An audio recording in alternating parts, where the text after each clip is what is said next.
How to be a hero in real life. I got this problem with saying the H in hero. Hero. We're joined by another hero today. Heroine, hero, whatever you want to call it. Let's not forget the pronouns, right? Absolutely. Okay. We're joined by Michelle L. Din, an incredible name. We'll come to that later. But Michelle is here with a very unique story that affects a lot of people. And especially now, I would say a lot more people, right? Agree.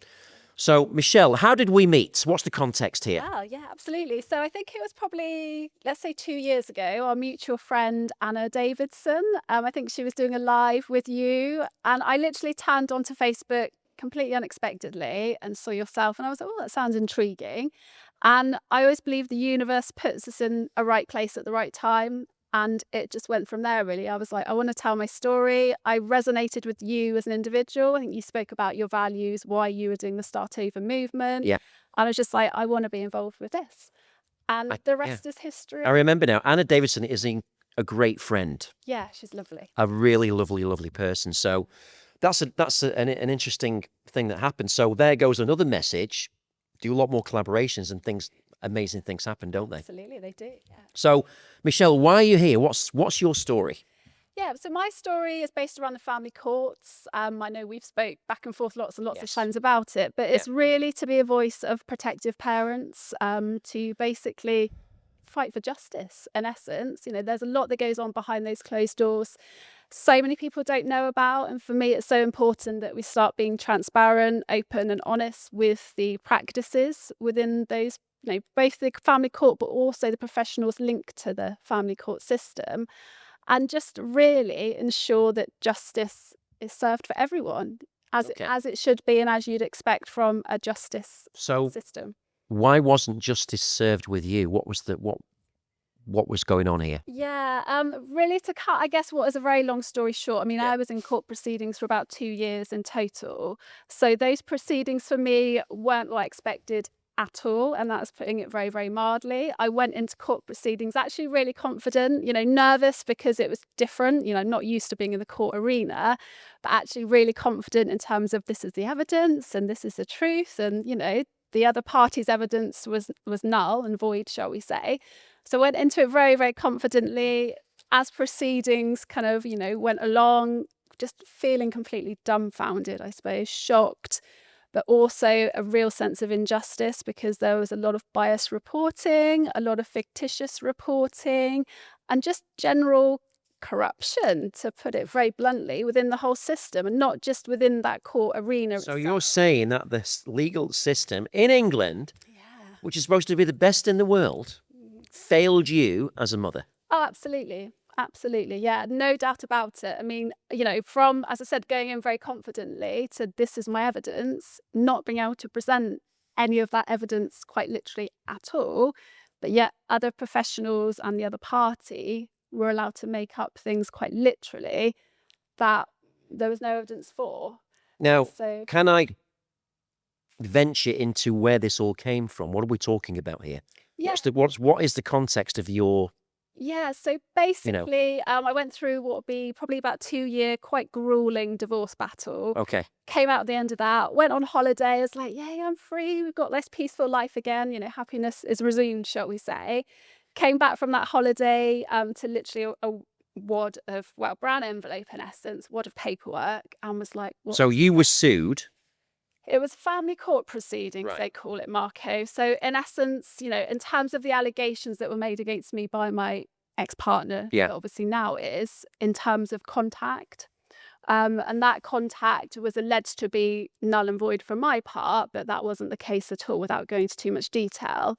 So again, I went into that very confidently because I was like, well, here's the evidence. It's very, very clear. So, you know, the judicial system as a whole will obviously review that evidence, see X, And were Y, you Z. advised by a lawyer, or you thought you just... No, do you know what? I wasn't, naively or not, because I was so confident in my story. And You were confident as a mother because the courts always favour the woman divorced and who has the child. no, more so the fact that the truth is the truth. It was more so this is the truth, that's not the truth. So surely a judicial system as a whole would obviously look at evidence. Yeah. and then base their decisions on that. But that wasn't the case. None of the evidence was actually reviewed. Everyone was allowed to say what they wanted to without reviewing any evidence. So are you saying this was a legal, technical thing where you could not present your evidence? Yeah, in essence, there's that entity, Right. but also people that were involved were writing fictitious reports. So like you and I, we'd have like an interview kind Yeah. of thing, Yeah. and rightly so. But when that report was actually presented, it wasn't factual. And when I then went and said, well, actually, X, Y, and Z's missing, it's important information, there was no kind of repercussion for that apart from I was used as a scapegoat and I was used as the problem, told I was being obstructive, etc., etc. It was actually, from my expectations, a court of law should always review the evidence. That is the basis of my understanding of what. So a court of what law was is. what was his objective in all of this? I personally think, and I may be wrong, but I personally think once the divorce was finalised, I had fought nail and tooth to get what was right, what I felt was right for myself and my child. I.e. stability, consistency in life, happiness, no changes in routine, shall we say. My opinion is my ex-partner actually was annoyed by that, to put it, I guess, really simplistically. And then these family court proceedings commenced literally probably about 6 weeks after that divorce finished. So you're saying it was revenge? Control, I think I would personally say. I think in the relationship, it was a domestic abusive relationship. So coming off the back of that, as I said before, it was like, yay, we're free. And we're Without going into the details, can you give us, well, the audience, what is a domestic abusive relationship? Because I know there's many versions of it. Yeah, of course. What would that look like, for example, in a typical relationship? Yeah, so I mean, you've obviously got different aspects. It can be emotional abuse, psychological, physical, sexual, even financial abuse, which often is kind of underplayed, shall we say. For me personally, it was emotionally and psychologically. So it's one of those, and I hope a lot of the audience can relate to this, but you don't really understand what's going on in that moment. So you're kind of on this roller coaster of literally emotion. So let's just give that a little bit more clarity, if I may say, to kind of give it, I don't know, some kind of simplicity. What you're saying is that in some relationships, the psychological abuse is where they're trying to control you and make you feel guilty when you don't do something that they want you to do, but they make you feel it's your fault. Yeah. Literally. Is that right? Yeah, literally. No, absolutely. Yeah. Right. There's obviously lots of different facets to it. Yeah. So is that called gaslighting, trolling? What is it called? There's so much, isn't there? I was just going to say there's gaslighting, manipulation, obviously just, lying to, simplistically lying. So many different aspects that in that moment, because you're often faced with what I'd call a Jekyll and Hyde character. So you have this, Mr. or Mrs. Charming, but you've also got this Mr. and Mrs. So when did you find, something if you else. don't mind me asking, when did you know this was a Jekyll and Hyde? Was that a lot long into the relationship, or? Yeah, do you know what? I would say, what are we talking? Probably about 2-3 years into the marriage. That's a long time. Yeah. And And there was no reason why that person changed? No.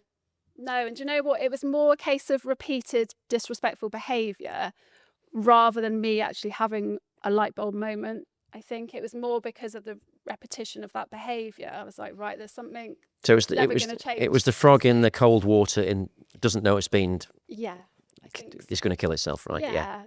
And it was just one kind of incident, shall we say, that I was just like, right, enough's enough now. I thought of, at the time, I didn't actually realise I deserved better at that time, but I thought our child deserves better than watching that play out, shall we say. And I just thought, actually, no, we need a better life here. We deserve happiness and joy and peace. And so from that, when it started, did you want to save this marriage, or did you think that was going to happen, or did you really not think that? at that moment, I would have said no, because it wasn't realistic to think that was an option, just because of, again, that repeated behaviour for so long. It just wasn't even. And how long did it take you to get out of it, I guess? Probably about a year. Okay. I think probably about a year. And even then, there was obviously the post-separation abuse, which again, not many people expect, because you think you leave a relationship And that's it. great, wonderful, Yeah. they've gone, I've gone that way. But actually, the reality, sadly for many, is very, very different. And often that post-separation abuse is worse than that within that relationship. Especially when you've got children. Yeah. Sadly. Yeah. Sadly, but they become pawns to Yeah. leverage what a lot of people do, isn't it? Yeah, it is sadly. Yeah, So- literally that. So this story that you've written, because it obviously takes a lot of courage, especially when you've got children, it takes a lot of courage to share the story publicly to millions of people, Yeah. potentially. Yeah. Right? What made you do it? It's the right thing to do. I don't believe I'm very moralistic. I always act with integrity, and I think I cannot sit back on what I have now found out about the judicial system, how victims of domestic abuse are treated, and I say that loosely because sadly I've had experience of sort of post these court proceedings myself, of speaking to people from all different aspects of life. I can't sit back as an individual and sleep at night knowing that happens and not do something, whatever that's. Where does that come from, though? What do you mean you can't sleep at night? Is it you're thinking of other women in those situations where they don't know how to do what you actually did? Is that part of it? Yeah, I think it's just wanting justice. And Okay. again, it's not even relating to myself because ours is kind of done and dusted, shall we say. But as you rightly said, it's for those that are already in that system to support them in the way I can through my own personal experiences, and perhaps those that have come out of it that are still struggling, whether that's mentally. Well, what would financially. what would be what would be the best outcome for someone reading your story that is a young lady or a young man, because it works both sexes, Yeah, right? yes, yeah. What would you want to be the best outcome for that person reading your story right now? Just to have hope and faith, because I think that in that moment, those two things carried me through. And I didn't realise, again, this is all said with hindsight, don't get me wrong, but that hope and faith that everything will be okay, and it has been okay, actually carried me through. And for me personally, that actually came from spirituality, which again, if you'd How do you mean spirituality? Because that's a very big, bold, loose statement, isn't it? What is Yeah. it? What is it? What do you mean? So for me, that looked like just simplistically, going to psychic mediums, having some readings every few months, which almost confirm my own thought patterns, to be honest. But having someone outside of my own world say, actually, this is happening for a reason. This is a path you're meant to be on because of X, Y, and Z. And that was actually a positive path. giving So, me that okay, hope. so what you're saying is that you had a call to action to get help, Yeah. I right? think Because on the hero's journey, the people that change are the people that are ready to change and ask for help. So you had a self-intervention. You realised you weren't going to do it, you say you needed support, Yeah, literally. and you had the courage to reach out, Yeah. right? And in that process, what did you learn about yourself? I'm stronger than I thought I was. I think I've always been very independent. Again, to my own detriment sometimes, I'll be completely honest. I've always been very independent. I can do this myself. I don't need anyone. I don't need you. But actually, in these moments, I think with any challenge in life, it's so important to reach out to a support network, whether that is, trusted family and friends, organisations that can support you. And I think for me, I learned that actually it's okay to ask for help. It's okay not to do this on your own. It's okay not to hold the mental burden that whatever that challenge looks like on your own, and to have people come into your trusted circle to support you.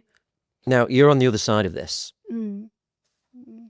What advice would you have given to yourself in that darkest moment? What would be the best advice? Yeah. Never give up, because there were so many times I was like, oh, this is absolute hell. And, just to watch it through someone you care about, that is the hardest thing, because you can't control that. It was out of my control. I had to watch that quite literally. And as any caring parent, you don't want that for your children, do you? I think that was really difficult.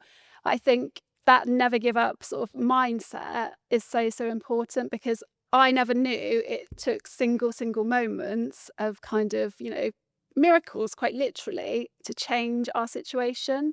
And in that moment, though, before those, I was like, we're never going to get out of this. This is our life forever. And it was, really, really low point. But actually, those small steps towards positive progress and those miracles, shall we say, which, came out of nowhere, I'll be perfectly honest with you, changed our life around. And for me, for anyone in any challenge in life, just remember everything is temporary and you don't know what tomorrow's going to bring.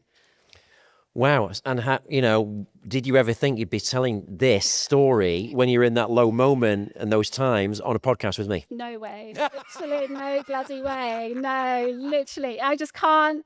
And again, I always think things happen for a reason. And I just think I'm a firm believer you've got to grasp every opportunity in life. And at the time, you don't know like why you're doing it sometimes. yeah. You almost feel the fear and do it anyway, which is, again, is an ethos of my, you just think, I'm just going to go for it. And I think sometimes you've just got to, in life, take those steps forward.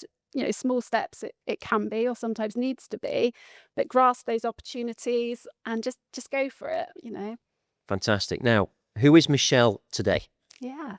So I run a 6-figure recruitment business, which is it's actually become my sideline now, believe it or not, because I'm so passionate about supporting women, empowering women after domestic abuse, that is kind of like being pushed to the side. So now I'm looking at, I co-authored a book in 2021 called Hear Her Roar, which is an internationally best-selling book. But again, it's based around domestic abuse, stories like my own I've shared to empower women who've been through similar.